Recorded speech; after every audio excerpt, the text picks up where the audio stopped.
Welcome to Kenton's videos. Enjoy the video. You start by charging the Redmi Watch 5 active to at least 50%, then power it off to avoid shorting. Once done, attach an ESD strap and lay the watch face down on a soft cloth. Use the plastic pry tool to separate the back plate gently, do not force it. If you feel even resistance, stop and recheck for hidden screws. Make sure you have a clean container for tiny screws so you won't lose parts as you proceed. Next, remove the 4 back screws and lift the cover carefully. Once done, organize screws by location. You must disconnect the battery connector first to cut power. This prevents accidental shorts when handling the board. Then, inspect ribbon cables and connectors for misalignment or visible corrosion. Reseat any loose flex gently.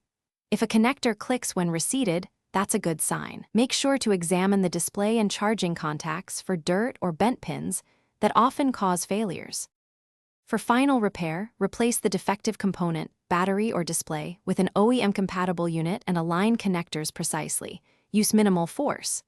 Once done, reconnect the battery and power the watch briefly to verify screen, touchscreen response, buttons, and charging. If everything works, power off, apply new gasket or adhesive, and reassemble the back cover, tightening screws in a diagonal pattern. If it still fails, perform a soft reset and recheck solder joints. Cold solder or lifted pads often cause persistent issues. Thanks for watching. Consider subscribing if we helped you.